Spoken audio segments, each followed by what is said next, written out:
mí. Yorùbá ni mí. Ọmọlúwàbí ni mí. Ní agbára Ọlọ́run pẹ̀lú àṣẹ Elédùmarè, mo kí yín káàbọ̀ sí ẹ̀kẹfà World Ọmọlúwàbí Day. Àyájọ́ yìí ṣe pàtàkì gbogbo ọmọ káàárọ̀ òjìrè pé kò ṣe àṣẹ mi ẹ̀rí ìrẹ̀lá orílẹ̀-èdè tí yóò ga jù báyìí lọ. Ṣùgbọ́n bó ṣe mọ náà wọ́n bá ní ṣọlá ẹ̀ ló ṣe di àṣẹ ẹnu bàbá wa. Látòrí kábíyèsí ikú bàbá yìí bàbá wa ní òrìṣà.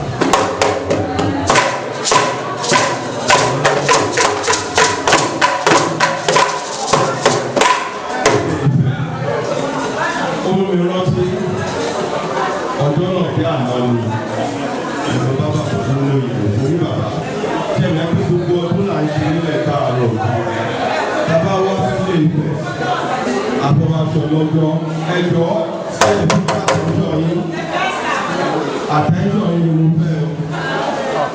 Bàbá wà wò pé ọgbọ́n náà wà náà ọ̀rọ̀ yìí tó tọ́ ọjọ́ ogun la yà sọ́tọ̀ fún gbogbo káàárọ̀ abájọ ọjọ́ ọlọ́jọ́ a ṣe tó gbogbo wa a ṣe tó ògùn olùwà fẹ́ dàbí ìgbàgbé pé àwọn oníṣẹ̀ṣe nìkan ni àwọn tó nílẹ̀ káàárọ̀ òkèèrè. Bàbá wa wò pé báwo la ṣe lè tó àwọn ẹlẹ́sìn mùsùlùmí àwọn kìrìsìtẹ́nì báwo la ṣe lè ní nǹkan àmúyọ̀wọ̀ pé Yorùbá làwọn náà ni mo ṣe fi lọ̀ wọ́n pé ẹgbẹ́ ká ní ọjọ́ wọ́n wá fi òkùnkùn àwọn asọ̀jẹ́sì I think April 28 or 29 last year bàbá wa nínú àwọn kẹtọ́ àwọn níbi ọjọ́ mẹ́ta wọ́n wá get back to me wọ́n ní pé 1st of May ni àwọn alálẹ̀ yàn fún àwọn táwọn ní ẹ̀fọ́ àṣẹ sí àṣẹ yẹn làwọn á fi ẹgbẹ́ fà kí à ń celebrate lónìí ní ìjẹta táwọn tó bá rí tó bá wo TVC wọ́n rí pé a ti lọ sí ààfin lọ́tọ̀ àṣẹ nílé Ifẹ̀ a ti ṣe this an elaborate program báyìí tó ní tóbi òun la ṣe ní ìjẹta nílé Ifẹ̀ kò rí sí kápá fẹ́ràn ara nìkan ní pé òun la fi ń tó bí ò bá kéré ọ̀fẹ́ nítorí ẹ̀ ni mo fi kí gbogbo ìyá mi àti bàbá mi pé ìrìn àjò ọmọ káàárọ̀ òjìrè ló ṣe pàtàkì pàápàá jùlọ orúkọ àmúyangàn wa tí a wà gangan àríra wa bí aṣíwájú ẹ̀dá tọ́lọ̀ ń dá kí lọ́dẹ̀ ń pè wá kò sí ìran kankan ní gbogbo àgbáńláyé tó ní orúkọ náà jẹ́ o. Àpèkọ wa nílẹ̀ káàárọ̀ òjìrè ó ṣe Yorùbá o ọmọlúàbí ni à ń pera wa nígbà ìwáṣẹ̀. Àwọn Haúsá ló pè wá ní Yorùbá ní Ọ̀yọ́ tó bá fẹ́ ṣe àpèjúwe wa ṣùgbọ́n torí pé àwọn àgbà yìí ta àgbà tó máa wò pé orúkọ olóyè kòkòrò wa ní ìlú Ọ̀yọ́ yẹn ló dẹ̀ ń ta agbójú tó ń kó gbogbo àwọn èèyàn nígbà yẹn. Ṣùgbọ́n a wò pé a lè ti di ẹ̀yẹ inú ọ̀rọ̀ wa ẹ jẹ́ ká padà lórí orúkọ ọmọlúwàbí òun ni a fi ń pera wa gẹ́gẹ́ bí orúkọ tí mò ń jẹ́ sí ọmọlúwàbí Ọládọ̀tun Hassan. Ẹ̀yin ìyá mi ẹ̀yin bàbá mi ẹ jẹ́ ká fi ọmọlúwàbí kún orúkọ wa orúkọ tá à ń jẹ́ ni kò ń ṣe ìwọ̀ wọ́n á pe kìrìsìtẹ́nì àpèrè pé tọ́ba bí ọ̀la àtúndí ó ti di ẹni tuntun ṣùgbọ́n ìwọ ọmọlúwàbí yàtọ̀ sí àtúndí ohun tí wọ́n bímọ ni tó yẹ kí ọmọ wò nínú ìwà nínú ìṣe nínú ìsọ̀rọ̀sọ̀sí nínú ojú nínú jíjẹ ṣùgbọ́n kókó kan yìí ó ti ṣàkóso nílẹ̀ káàárọ̀ òjìrè ọmọ òbí ń bọ̀wọ̀ fún bàbá kò sí àlọ́ àpapọ̀ lóde tí àkàrà ògùn sọ nísìn kò sí àyè tí àwọn èèyàn bí lójú alẹ́ mọ́ kò sí ohun tí ìmùnà aṣọ wa gan aṣọ òkú aṣọ òkè wa àkínkanlé ṣùgbọ́n a wò pé bàbá kì í fi àyájọ́ yìí díẹ̀díẹ̀ á tàn gbogbo aráyé gbogbo ọmọ káàárọ̀ òjìrè la dúpẹ́ fún gómìnà ìlú Èkó ní tó jẹ́ bí aṣíwájú láti lè jẹ́ ìyá ọ̀sẹ̀ kan yàtọ̀ fún ọmọ káàárọ̀ òkèèrè wọ́n pè ní Yorùbá wí. Ó jẹ́ ìtàn ìwúrí fún wa. Àfẹ́jẹ́ tó jẹ́ gómìnà ìlú Èkó nìkan ló máa pe Yorùbá wí. Làwọn náà ṣe máa kọ lẹ́tà fún wọn láti lè kí wọn kú jẹ́. Ṣùgbọ́n afẹ́jẹ́ gbogbo wọn rò pé ẹ jẹ́ ká ní ọjọ́ kan pàtó bí bàbá wa ò ní ìjà tó fi àṣẹ sínú ilé tó bá di ọdún tó ń bọ̀ àjòjù báyìí lọ. Gbogbo àwọn gómìnà wa wọ́n á fọwọ́sowọ́pọ̀ ọjọ́ kan tí wọ́n yọ àsọtọ̀ yìí akẹ́kọ̀ọ́ tí wọ́n ṣe ń ṣe lọ́tí kàlíbà bẹ́ẹ̀ náà làwọn náà jọ máa celebrate wọ́n ṣe ń celebrate Christmas àwọn náà ta dúpẹ́ pé first of May public holiday ni ìyẹn fún wa ní first advantage pé ọjọ́ ta yà sọ́tọ̀ yìí kò ṣe pé iṣẹ́ ni ò rí àbí ibi bísí kan ni gbogbo wa lè dá sí ohun tó máa jẹ́ ìwúrí fún wa òun ni mo ṣe máa kí wa pé a kú oríire pé nígbà tí ẹgbẹ́ wa ìgbìmọ̀ àpapọ̀ Yorùbá is 18th March 1999 látẹ́gbẹ̀ ilẹ̀ òṣèlú tó ṣẹ̀ṣẹ̀ bẹ̀rẹ̀ kì í ṣe kí ààrẹ fún ìgbìmọ̀ àpapọ̀ Yorùbá bẹ́ẹ̀ náà ni mo jẹ́ ọba àlàbàtà lágbàáyé ní Ilé Ifẹ̀ èmi ní traditional secretary gbogbo oníṣẹ̀ṣe gbátá ní Ilé Ifẹ̀ èmi ní bẹ́ẹ̀ náà ni mo jẹ́ national legal adviser fún Oòduà People's Congress worldwide.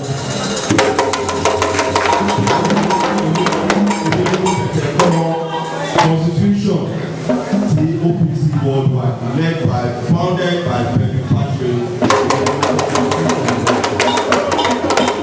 Bẹ́ẹ̀ náà ni gẹ́gẹ́ bí amòfin secretary Nigerian Association ẹgbẹ́ branch ni mo lè fi jẹ́ ọ̀kan gbòógì gẹ́gẹ́ bí amúgbálẹ́gbẹ̀ẹ́ nínú ẹ̀ka tí wọ́n pè ní Nigerian Association Security Relations Committee. Ní ẹgbẹ́ wa fi dúró lórí òtẹ́ pé ìṣọ̀kan orílẹ̀-èdè Nàìjíríà ó jẹ wá lógún. Ìṣọ̀kan lẹ́kàárọ̀ òjìrì ó jẹ wá lógún. Ẹni tó mẹ́rin ti àwọ́ọ̀dù làwọn fún. Kò ń ṣe àwọ́ọ̀dù ẹ̀fẹ̀ àwọ́ọ̀dù yìí náà wá gbé jáde èló lẹ́fẹ́ fún wa ìrọ̀ o. Wọ́n ti ní àwọn tó ti ṣe kápẹ́rò wípé ẹni yìí ti sáà ẹ̀jẹ̀ kà fún. Bàbá yìí ṣe gudugudu méje yàrá tí ò ṣe é kà nínú ẹgbẹ́ wa. Ṣùgbọ́n Yorùbá Council worldwide ní kọ̀ọ̀tà àwọ́ọ̀dù. Ṣèṣe ẹlẹ́mìtẹ́mi sọ̀rọ̀ ọ̀rẹ́ ló ti fi mọ̀ ń tà ní.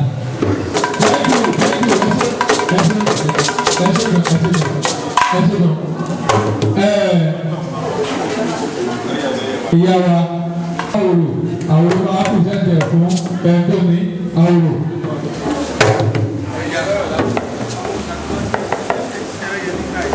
Yorùbá ní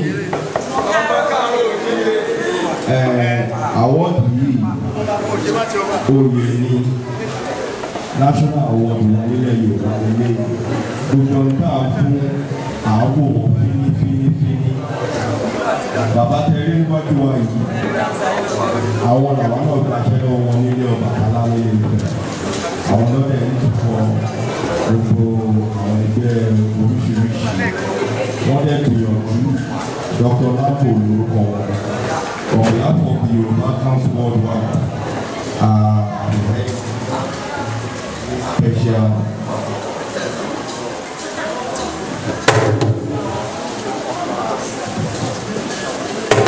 ọba ni wọ́n àgbà kí afáyé ṣe ọmọlúwàbí gbogbo àgbáyé Dr. Adébísí Lambo ọba tó.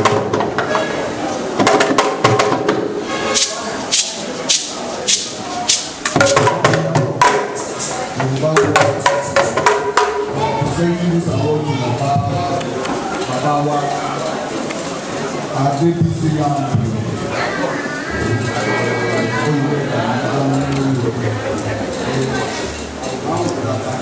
ìṣàkóso wọn ní ìlú bí a ti gbogbo iṣẹ́ ibi táwọn ti ṣe gẹ́gẹ́ bí ọmọ Yorùbá rẹ̀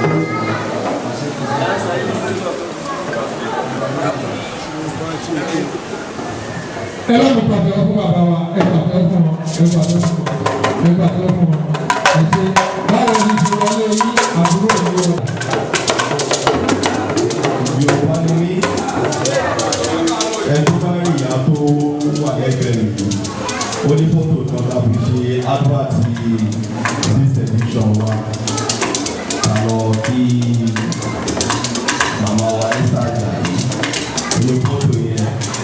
àwọn ni wọ́n wà pẹ̀lú kábíyèsí ọ̀gbìn fún wa pẹ̀lú wọn. Wọ́n ti ń bá wa pọ̀ ní sùúrù over 15 years ni wọ́n ti ń bá wa pọ̀. Àwọn nìyá ìfẹ́ fún gbogbo wọn káàárọ̀ òkú. Màmá ẹ ṣe gan. Ìgbà kan tá a kọ́ pé wọ́n níyè yìí, wọ́n ní àwọn kọ́kọ́ lọ bẹ̀rẹ̀ tí kò ní ẹ̀sìn ẹ̀sìn onímọ̀ àlẹyé gbogbo wọn lẹ jẹ́ bẹ́ẹ̀ ni. Ní èmi, a rí wọn bí ìlànà tí àwọn olùdániwúrà fún wa torí wọ́n dúró bí tí wọ́n máa ń fún wa ní ìmọ̀ràn. Ìgbà mi wọ́n kàn déédéé bèrè bí president ṣé ẹ̀jẹ̀ tí bàbá ṣé ẹ̀jẹ̀ rí àwọn kìnìún yẹn ṣe ti pé ní sálábájá ó kì í máa bá yín pé ní sátàmẹ́lò wọ́n lè bá wa tó àárín yẹn. Ìyá tó ní ọ̀dà tó fi ń pọ̀ ọmọ ni wọ́n ohun tó bá dẹ̀ fún wọn gẹ́gẹ́ bí ìmọ̀ràn amáríkà àti ìyẹ̀wò. Lẹ́ni nǹkan méjìlá fún wọn gẹ́gẹ́ bí Ìyànúwúrà lọ́tọ̀ wọ́n tó jẹ́ èyí àrẹ̀mọ̀lẹ́kún òòrùn síwájú wọn kò bá fẹ́rẹ̀ jáde gbogbo kọ́kọ́ lówó ṣùgbọ́n gbogbo tí wọ́n dúró fún ìwúrí ló jẹ́ fún àwa. We are extremely proud of her and that's why we are giving her this special title.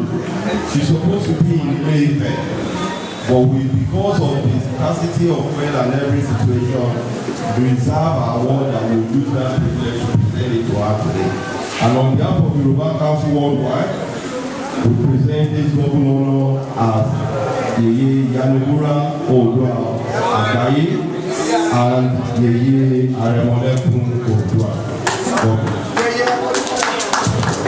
On behalf of the Yoruba Council, we present this award to Yeye Ìyànúwúrà Adéníkè Ṣúbàdì ẹgbẹ́dùn àmọ́ ẹgbẹ́sí mú wa ní ìlú nígbà tó ẹ̀kọ́ bàbá ẹ̀yìn ẹ̀kọ́ tó máa ẹ̀yìn lẹ́yìn màmádùn àmàlú pẹ́ láti ẹ̀yẹ bàbá lẹ́yìn ìpínlẹ̀ wọn wájú ẹ̀yẹ ẹ̀dùn máa bá wa wọ́n gẹ́gẹ́ tó this time àpọ̀ máa ní ìlú. Ẹ ṣe ìdúpẹ́ ṣe rí president Sani.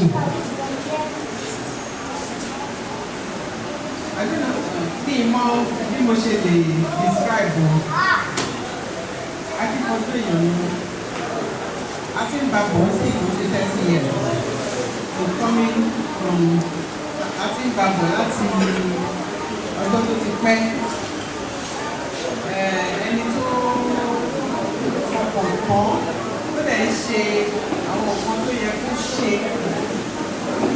Níbi láì nípa wọn ni pé wọn kì í bẹ̀rù láti sọ fún ìjọba pé nǹkan báyìí kí nǹkan tó yẹ kán ṣe. Mo rántí pé nígbà tí a ní problem ní toll gate Lekki toll gate wọ́n ti dé àtẹ̀lé platform tó tà ń pè ní Lekki toll gate. Àwọn fúnra wọn dìde tó jẹ́ pé wọ́n fi tó jẹ́ pé gọ́vnà fúnra ẹ̀ ó dá sí i. Ẹ bá rí i pé a ní sáàtì ẹ bá rí i pé a ní pé ọ̀rọ̀ ẹ bá rí i pé a ní ìtura níbi kíní tó gbé ẹ̀jẹ̀ tó jẹ́ pé títí dì sí ìjọba ò lè gba owó lọ́wọ́ wa títí dì sí ìbálòpọ̀ ẹni tó ṣe rè ẹni bá mi fún wọn láti wọ́n. Nítorí pé wọ́n mọ ẹ̀tọ́ wọ́n mọ ètò wọ́n dẹ̀ mọ ìṣẹ̀ṣe kábíyèsí ní regard fún wọn gan ni ẹgbẹ́ má gbàgbé owó èkó tí òyìnbó pọ̀ mọ́ Yorùbá kábíyèsí ọ̀ní wọ́n ní regard fún wọn tí a bá sọ pé àwọn youth Yorùbá yìí kan sọ lásìkò ti ṣe títí di bá ṣe wà yìí kábíyèsí bàbá wa Onírìṣà Ọọ̀ni Ifẹ̀ wọ́n máa ń gbà wípé nǹkan báyìí ni láti ṣe torí ẹ̀ ló ti jẹ́ pé tó bá pè mí sí nǹkan kan mo máa dìde láti wá èdè ni màmá mi pé 96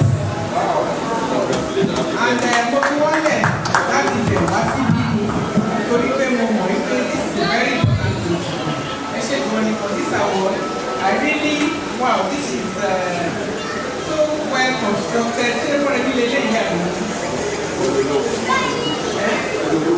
Lórí olóògùn ni àìkẹ́rẹ́ ìpèsè and the staff ó ti staff yìí ó ti nípa ìsìn kejì wà ní ẹṣẹ́ gbòòrò ìfẹ́ ọwọ́ ní a máa rò ké o àní ṣíṣe o ilẹ̀ Yorùbá ò ní bàjẹ́ a máa lọ síwájú sí ara yìí tábà tó ké kalẹ̀ báyìí a máa tẹ ara yín lọ́rùn. Thank you very much.